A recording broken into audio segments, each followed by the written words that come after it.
welcome back to the Zero Budget Filmmakers podcast. This is episode 2 of season 2. We'll be doing these a lot more frequently now. We've got a lot of guests lined up. We've got our studio ready, so it's time to start getting some episodes out there. But on today's episode, we are joined by Mariama and Lore from Brighton. We talk a lot about networking and how they found success over the last year by networking and getting their face out there. We talk about their latest film that is screening this year again. So be sure to check that out later on this year. And finally, their motto that is just keep going no matter what. Get yourself out there, get yourself into those networking positions and just have fun with it and keep going no matter what. So without further ado, let's jump straight into the episode. But let's sum up 2025 then, because we're now fresh into 2026. Yes. 2025 for you both. Huge. Huge. Is that how you describe 2025? Yeah. How many projects have we done? Name them. Go through them. So we started. We were actually thinking about this recently because we started 2025 in a crazy different space, headspace, everything. Okay. And basically everything that we've done has happened within 2025. Amazing. Yeah. The first project we shot was in March, and it didn't quite hit until going through the new year. We're taking stock of oh, March. That was not that long ago. That was the first ever thing. Because that could have been long before I first met you guys. Because I met you guys in the middle of last year. Yeah. So we had just shot our first project again. And then we met with you. Right, and it was right in between that and the 48. Because we talked to you about the 48. Because you had lots of experience with that. And so, so we did that in March. And then we did 48. So again is kind of your first real piece then? Yeah. Or your first piece in general, or? Yeah. Okay. I mean, I had acted in... So it's the first piece where I acted and produced, so I did my own. But I had acted in 3 short films previous to that. So I started I started a year and a half, 2 years ago. Okay. And then, that's it. I had done 3 short films before, acted in. And we're sorting out costumes. Yeah, exactly. And then in one word, how would you describe your 2025? Oh my God. Amazing. Yeah? And so enlightening. And it was lots of things happening. What was the hardest bit for you both then in 2025? Well, okay. We were thinking about this. Where did we start 2025? Let's January 2025. Yeah. The headspace that we were in. I think that was Wildly different to now. Enlighten on that a little bit. Yeah. Is that the creative mindset lapsing, or is that just everything? Health-wise, not in a great place? I mean, mentality-wise, we were really, really wildly ambitious about stuff, but at the same time, we very much hadn't met anyone. Yeah. Didn't know how to accomplish anything. Yeah. Exactly. And we're looking out at this idea of making a project, because we were already in pre-production for a project but had made nothing. We're looking at this thing that feels very huge and very dreamlike and aspirational and completely impossible and the most massive hurdle. And I mean, all of 2025 was actually pretty good. There wasn't any time that was a very dark moment or anything like that. It was a very nice year. And ever since I met Mariama, I haven't felt very alone in it at all. But we were aware it's the two of us and that's what we got. This is what we have. And we had no proof of it yet. We hadn't proved that it could happen yet. We were just fully going on a whim. Okay. Yeah. So 2025 has kind of been a networking year. Yeah. Oh, huge. You just hit the nail on the head. Because I was going to say, I think this is it. If any darker moment really was being alone in it and not having found the people yet. And then what we discovered was you have to keep going on your own, go to the places, go networking and just be confident you're doing it. Yes, alone, but eventually you'll find your people. And that's what happened. And I find that doing a project in which the both of us believed so much, and somehow again these ambitious ideas, we were this is awesome, it's great, we're gonna absolutely make it. Tom, we really knew no one. We were but it's gonna happen. You got to start somewhere. And the truth is, the internet's on your side in this. Very much so nowadays. All the film websites I highly recommend. Just put your thing out there. meet people, you know, video call with people, and just, you know, some people will believe in your project as well, and it will be there after as well. So it's, yeah, I think. Would you say that social media has been your best way of networking then? Actually, we've done very little through social media, that. right? Yeah.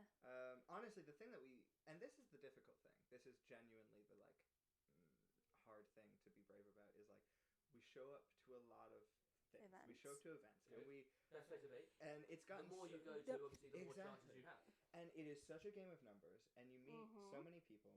And it has gotten smoother and smoother and smoother as we went, because we now know people, and we now have friends, and we now can invite people and go to other people's events that we can get introduced to others. But like at the beginning, it is a numbers game. You have to slog through some of it. You have to be very tough about it, because you're repeating yourself a lot. I mean, it's like speed dating to an extent. Oh yeah, 100%. And the absolute quantity that you have to just go through, and then you find your people, and it becomes easier. But like 2025 January, we were just showing up being like, okay, the 300 people in this room, we're going to make sure we talk to every single one. We are going to be there for we were always the last people leaving. Events. And just nothing wrong with that. And like trying to get through these conversations, trying to actually connect with these people, trying to reach out afterwards for coffee and stuff. It's a very tiring thing, and a very it's such a difficult and very niche like social skill that I was like, I didn't have the muscle for it at the beginning. Now it's easier. Yeah. But it's an absolute muscle. It's something I've recently started is since probably the past 6 months for me have been a very strange roller coaster of very highs and very low lows. And yet since the beginning of December, I was like, right, let me just pick one thing and try and push that a little bit more. So probably you've seen, I've started picking up the socials a hell of a lot more. Yeah. And the content's now going, and it's a struggle. And I'm posting once a day, and everyone's like, you've got to post 3 times a day. And I'm like, there's always more to do, right, supposedly, exactly. But the important thing is you're doing it. Exactly. And so I've now pushed colouring, and I'm trying to start outreaching as a colourist. And it's weird. I don't know if I'm just hitting luck, and I'm getting very lucky, but I've sent 10 outreaches, and I've had 8 responses. See? And I'm like, I don't know if it's luck or not, but now I need to keep at that consistency, and think even if I send 20 and I still only get these 8, you still just got to keep rolling. Exactly. Keep rolling this with it. Our whole kind of mentality that we've come to this year for a lot of things is, okay, going to be a lot of work to get the ball rolling. And then suddenly, like, some sort of gravitational pull picks you up. Yeah. You start going faster, and then everyone's with you. Exactly. That's when it happens. It's interesting how you both say, though, that you're kind of on your own. I mean, you kind of a double? Yeah, we are. So, I mean, but you're always... I mean, we're all always alone, really, if we want to get deep about it. Right? If we go deep about it. But no, we definitely say, I think the big thing was, like, ever since we met, we've been, like, going at it together. But still, like, to make a whole film, it's not only the two of us. Yeah.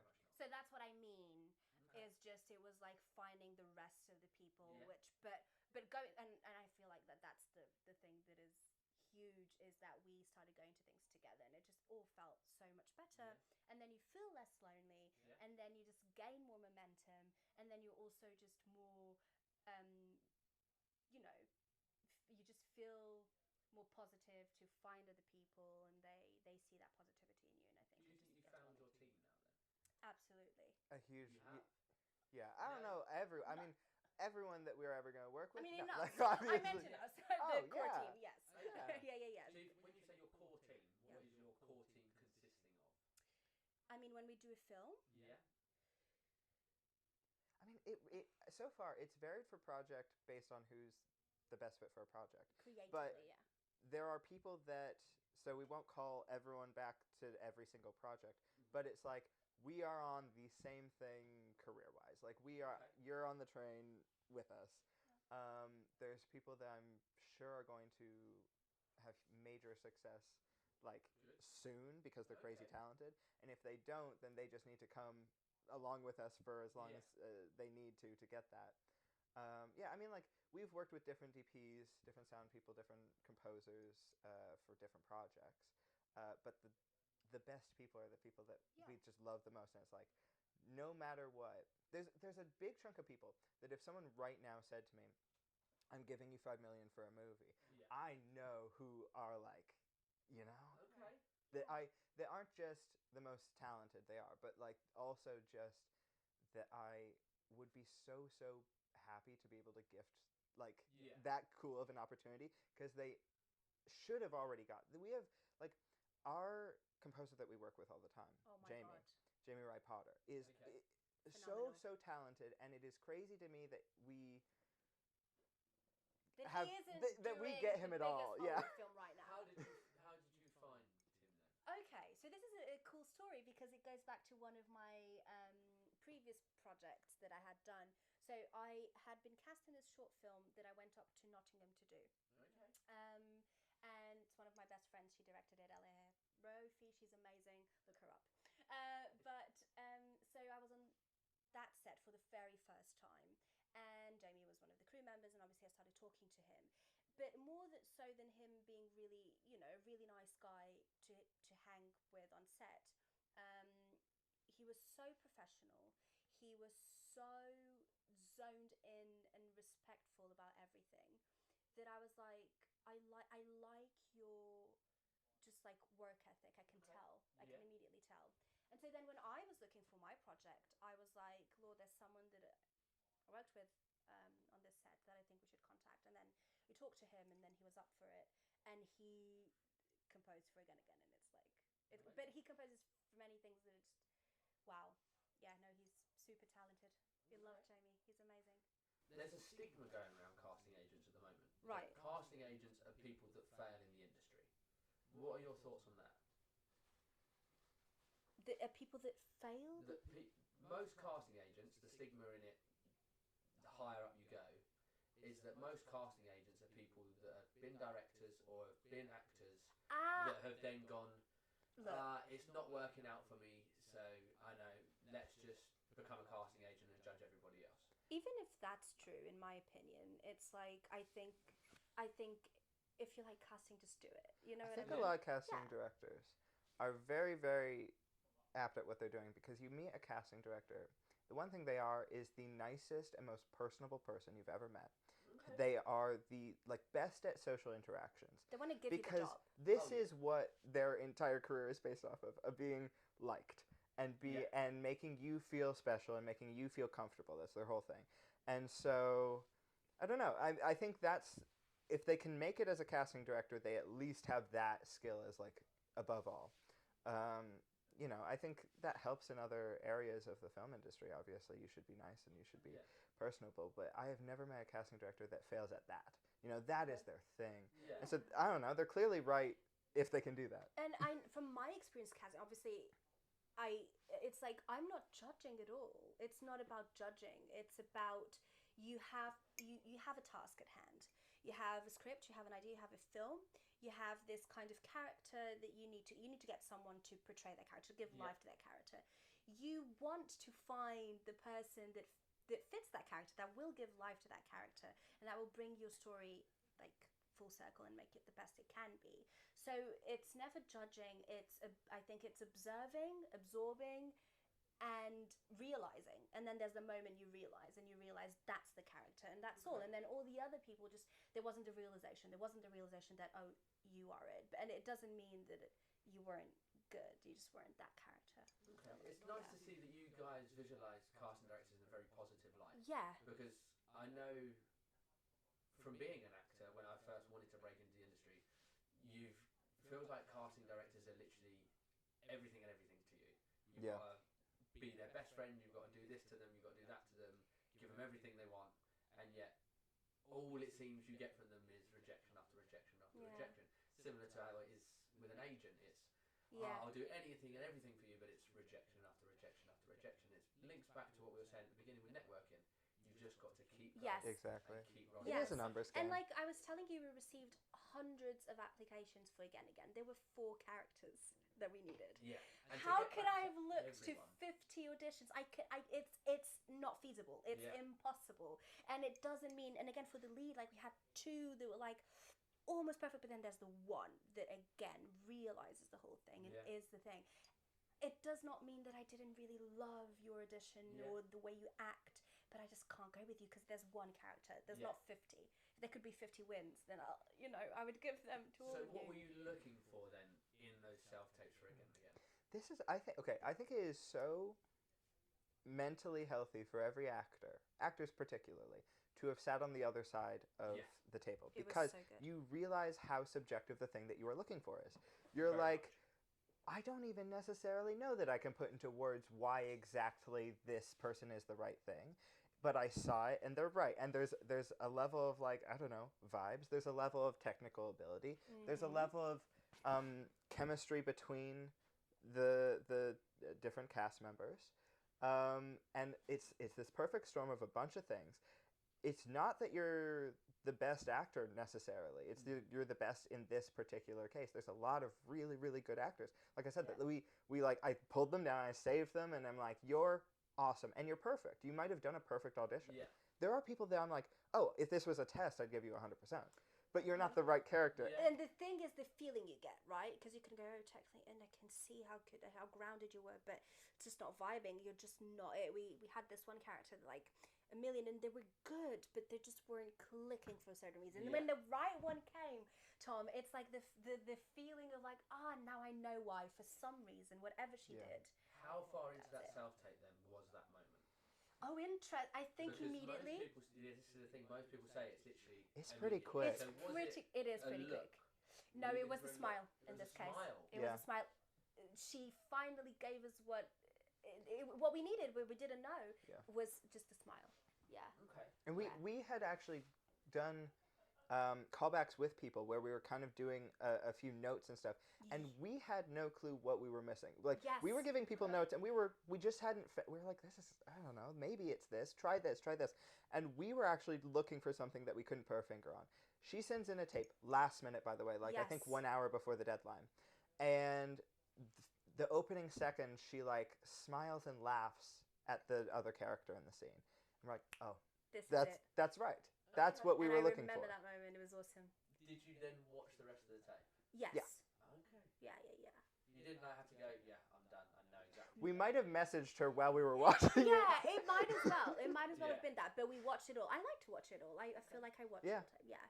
Well, because it's not just casting, especially when they're good and when they're right for it and they're giving you something interesting. It's not just that I'm trying to decide if they're the right person for the character. Yeah. There are pieces in an actor's performance that might tell me something. Mm-hmm. There's a piece in the tape of the lead for that same short film where he kind of puts an inflection on a certain part of a sentence that changed the meaning of the sentence in a way that I, who had written it, hadn't thought about.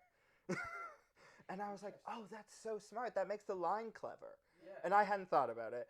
And I was like, now this line like means something. And this was, close to the end of his tape. And I was watching it to learn what he thinks about what he's doing. He's clearly put thought into it. Yeah, and he's seeing it from a different way. And sometimes actors are very, very clever and smart. Yeah. And they'll give you stuff. And I feel like sometimes they're just inhabiting the emotional space in which that character should inhabit, which you do not know previously what it is. Because I just remember watching his tape, and what really cracked it for me was like, oh, there's something about the emotional space he's living in whilst giving, life to this character that is just spot on.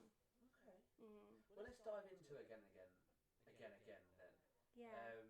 Because clearly this is your kind of first big project of short film wise, and I know you've got some high aims for 2026, and obviously this is going to be your first passion project screening. Yep. Other than your 48 screening we had last year, which was lovely. Amazing. Congratulations on a 48-hour challenge. Thank you. Congratulations to you that did many already, and you're brave to keep doing it. I enjoy them. I enjoy the stress of them. Whether everyone else on set enjoys the stress of them remains to be seen. I get you, Tom. I enjoy it too. Obviously, with the Zero Budget Filmmakers podcast, do you know what the budget was on the piece? Yeah. Okay, so because it was our first thing, we were buying a lot of equipment that was a bit general. Yeah. So the amount that we spent in general in the months leading up is higher than I think for any other short. If we had already had any equipment, it would be less. So you invested in all your equipment? Yeah. Oh. So now we've used it a few times. So that money has kind of gone into just in general. Yeah. But I'll still count it as like a again. We spent $1,700 total on again. And I'd say probably This if is self-funded, I assume? Yeah. Yeah. and if we hadn't bought the equipment, like if we had already had anything Take on out the it, equipment. Take out the equipment. about $800, I think. Okay. And this was a 600 of 10-day it shoot. is Blimey. just travel and accommodation for people. Okay. Yeah. So that's most of it. Wow. And this was a 10-day shoot. And 8. the other bit, there was I think $100 worth of a location Oh yeah. and 100 and something worth of food. Travel. We had to travel Like to a different Ubers to the location. to locations. So the travel So was a lot. For your first film, that's fairly ambitious. I know. Had you planned? So that's what I was telling you. Had you planned for 800? On Pound or people, bucks, whatever you were. You do it. You give it to what needs to. You allocate it to what Yeah. needs to be allocated. And But had you're you smart. set your budget right? That's what we're going to spend. not really, no. No. Or We're- you were just like, I'm going to spend whatever I need to make Yes, Yes. whatever I need, but being very smart and very, he's amazing at this. Like, smart decisions make you, Yes. and it's crazy. And many people go like, no, you need this and this. No, Yeah. you're being a snob. You don't. Yeah. You can Yeah. be smart about it, and Yeah. you'll just completely change everything, and your budget will be great. The big thing Compared to- really Yeah. that shocked me was just the cost of getting some people into Brighton and getting people to sit, because I think That the was the hotel big money. for 2 yeah, people hotel. was what cost us the most. Yeah, the biggest Yeah. price of all, any like individual chunk, was a hotel for our DP and And our our lead, actor, yeah. which was so worth it because we needed both of them. 100%. They made the film, but if we they did, wow. that was the biggest chunk. So how did you audition the DP then? So basically, we watched their show reel, Okay. and immediately Lore was like, "Oh, I feel like this is the same vibe." It is also vibe based. Alex, It is all vibe. yeah, It is. This is the thing. Yeah. It is very vibe. and it is for DPs. I find it to be especially project per project because Oh, a lot. Alex, our DP, Alex Meriton, he has a very distinct style. He makes anything beautiful. It's just part of his soul or something. He finds a beautiful angle. No But he has matter a dreamy quality. He has a nostalgic quality to all of his images, no matter what. And that's what Again is. Okay. And I'm sure we'll work with him again. But there hasn't been another project so far or coming up in the future where Yeah. it's like, it's dreamy and soft. But this was exactly the energy we needed. And just seeing the consistency of that in all of his work, I knew, okay, if he plunks down a camera anywhere, that's going to come through. The dreaminess. Yeah. I feel like what helps is watching a show reel where you can tell they have a distinct style that is consistent. Yeah. It doesn't Yeah. mean that sometimes some that have different styles isn't good as well. Again, depends on the project, because you might be, oh, I can see they can be versatile here. And I think Alex can be very versatile, but there's always the same kind of like signature to Yeah. it that is great. Got his style. You got a style, and he Yeah. definitely does, yeah. Like a camera. And then we talked to him, Yeah. and he was just like, any shot idea was totally cool. You know, Okay. he was positive about it. There was no like, oh no way, let's just play it safe. It was like, Yeah. be real. Remember this? This like, is huge. And you had some shots in there. I do You had some remember, crazy I shots. said some ideas You that said were a some little crazy- bit frivolous for how complicated Yeah. they are as camera moves, for how little they like are necessary. They're Yeah. not meat and potatoes. And he just like didn't blink. He was like, Yeah. yeah. Wow. And I find that like a DP understanding that like, oh, this, yeah, it's not meat and potatoes, but it will add something that can be kind Yeah. of nice to the film, aspiring to more. I feel Yeah. like as well. Yeah. Interesting. Mm-hmm. Interesting. And you were saying that you said you got a few projects coming up, and that again and again was fairly dreamy and more kind of breathy and light. And the Not project- light necessarily. not light, I guess. Breathy Not and dark. light. It's not light. I'm telling you that it's. Okay. But breathy. Yeah. Well, you said it was very dreamy. You wanted Yeah. very dreamy camera work. Yeah. Dreamy camera work. Okay. Yeah. Not Not light. topic wise. No. Okay. Okay. No. Interesting. Yeah. So then, with the work that's coming up, camera work you've already thought of, then is going to be completely different. Yeah, I mean, there's a there's like a tone match. You know, I kind of picture the things that, and also genre-wise. I mean, again was very free and like just based on our own whims. Genre-wise, it doesn't really follow a lot of conventions or anything. And our next projects are a little bit more grounded in genre. There's a little bit more convention. More like horror thriller kind of Yeah. vibes now. Yeah. What's kind of drawn you down that route now? Is there a reason? Or is it just a new avenue that you kind of want to explore? I love horror. This is my thing. Okay. Horror's my thing. Horror is the thing. So this is going to be your signature kind of films? Yeah. I mean, that's always kind of where my heart lands. This is what I want to do, what I love the most, what I watch the most. What about them? There's a really wide range of what you can do in horror. I actually can't. I don't know that I can put a finger on why in general. Because I know I started in horror, and I thought, I was like, yes, horror is like that niche. And I think horror is where every kind of small filmmaker starts, because they know it's the easiest film to get the reaction that you're looking for. Yeah. It's easy to make someone frightened with cinema. It's very hard to make someone emotional or laugh. If a joke doesn't land, it's flat. But with horror, you do this with the camera, you're going to make someone scared. You do that with the sound, you're going to make someone scared. Yeah. And I think there's not an ease. There's definitely a skill behind it, but it's the one that's going to get you an audience and that audience reaction that you're looking for the easiest. Yeah. Without as much of a challenge, focusing so heavily on script and rehearsing so much to make that joke hit well, or the drama be so impactful that your audience is crying by the end. Is that a reason maybe why you're looking into it, or is it you're adamant you're going to do horror and that's where you want to? It's always been my thing. It's always been what I've loved since I was little. But I think why movies, like, I've loved horror in general. It's my favorite. Halloween, everything, right? So that's a given. But movies in particular, I think there's something about horror where it is the most movie to me. Like, movies are make-believe. And there's a few different genres where they're more make-believe than others. And there's something about how you can just conjure a happening out of absolutely nothing with the way that you can cut together things that are... You're actually creating something to actually happen, and then you're cutting it together in a weird, unnatural way that doesn't exist anywhere else in life, and you're making it appear to be a cohesive story and have an impact.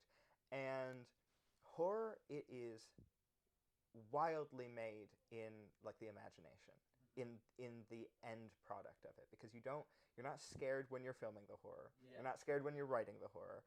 It is all make believe, and it is so particular to cinema as well. It's like you can't do the thing that horror movies do in any other medium. No. And that's so cool, because I love just movies, and it's like, this is the most movie.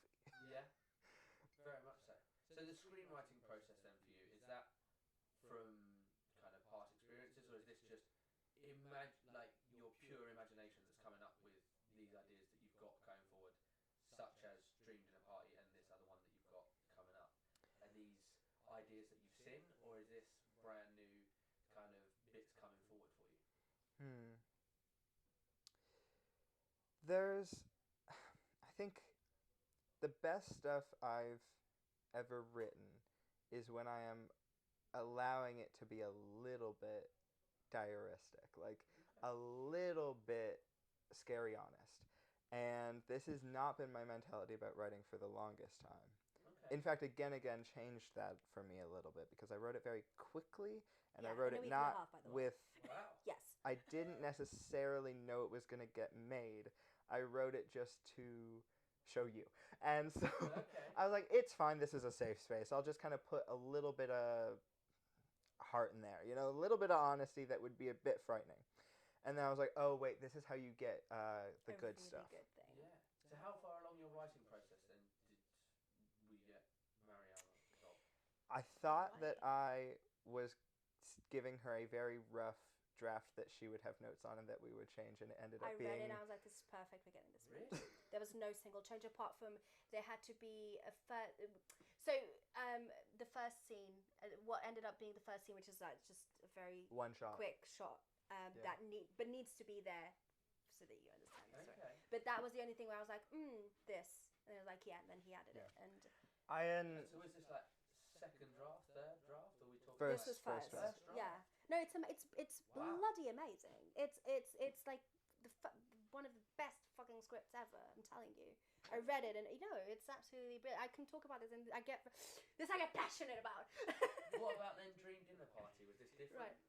Or was this very similar? Was this again kind of first draft stage? We're kind of showcasing it, or are we waiting a little bit more this time? Dinner Party's still in development with Yeah. writing because this one's a feature, Yeah. and so can't do that in a week. But with the idea was also the I'd same thing. wish, It was like perfect idea. but the mentality of it is kind of the same. This is actually the number one challenge as a writer. As a screenwriter, I'm hoping you've heard of GOATs, goals, obstacles, and action tactics. Brilliant.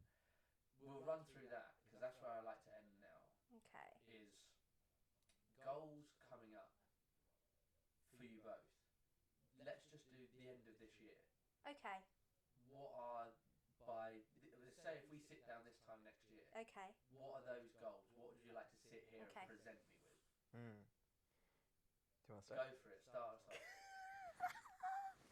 So many things. I What's mean, the main in terms, one? I feel like the main one.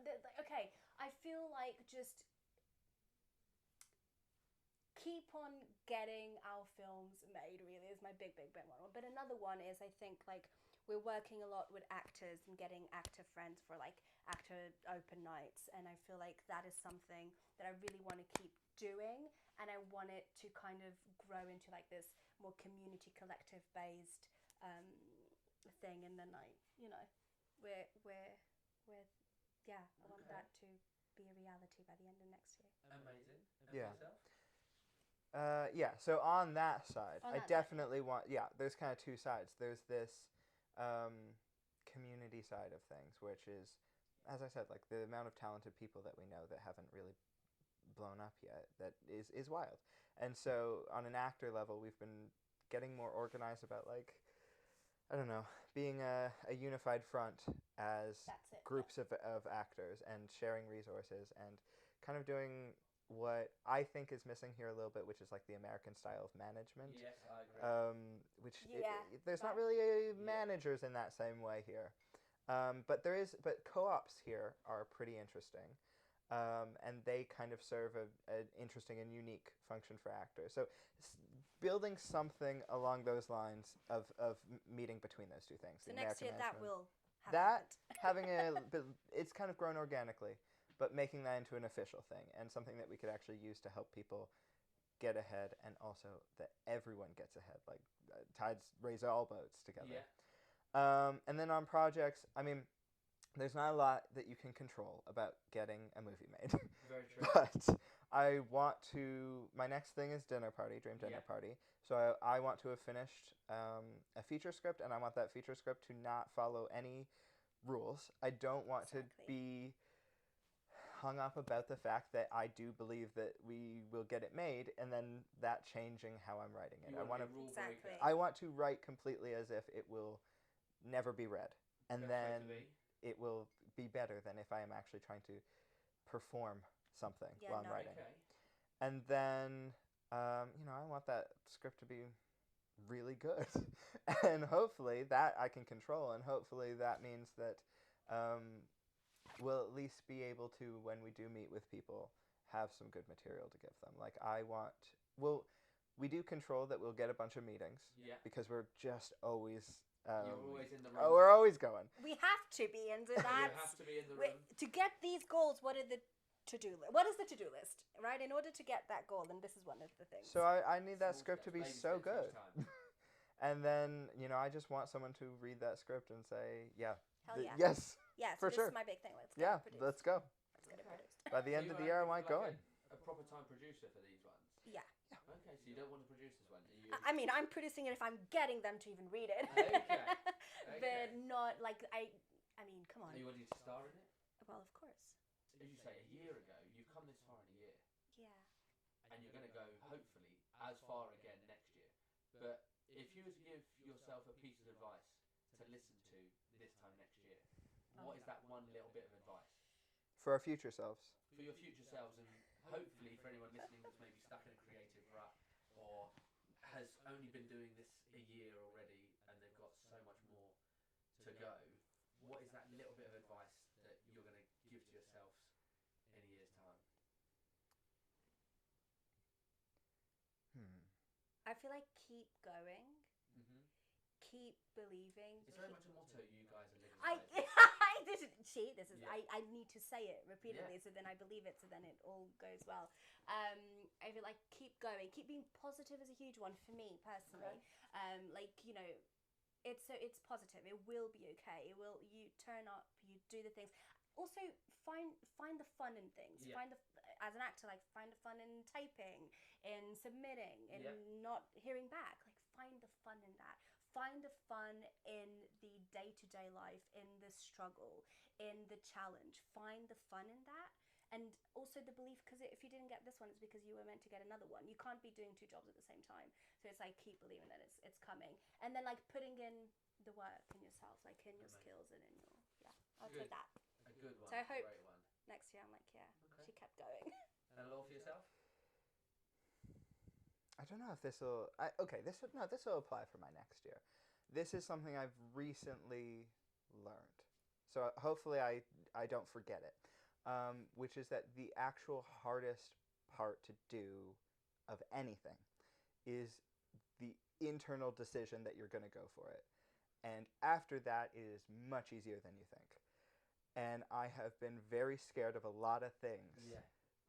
But because I never wanted to go through that hard thing of deciding, I'll do that. The hard beginning. It's something I've learned lately is just to be brave. What is the worst thing that could possibly happen? It is never that bad. No. Yeah. It's never that bad, and it's never that hard. And you probably were having a harder time in your head in the hypotheticals than you'll ever have. So once you get past that, it'll be fine. It will. And you'll probably be much happier. This is the thing about all this. Exactly. The whole point, the whole thing is you'll probably just be 10 times happier. Exactly. It's just, And I hope after this podcast you're feeling happier. Oh my God, yes we are. Thank you so much, Tom. That's what I like to hear. So I didn't even feel like this was a podcast. It was know. great. And I always felt that when I did a podcast, this was the feeling that I wanted to leave with. Was that it was like just a really nice chat between friends and like all these lovely people. I love this. It was awesome. What I like to hear. Honestly, so, before thank we you. dash, pleasure, into this camera. Right. Whatever you would like to plug, socials, films coming up, screenings. There will be a screening of Again, and I'll email all of you because I want all of you to come because it's amazing. It's my favourite film ever. Lovely, lovely, lovely. It's like we had an amazing cast and crew. Anyways, and you're all amazing and you'll get to see it. My socials, my Instagram, is Mariama CE-Bah. That is MariamaCebah.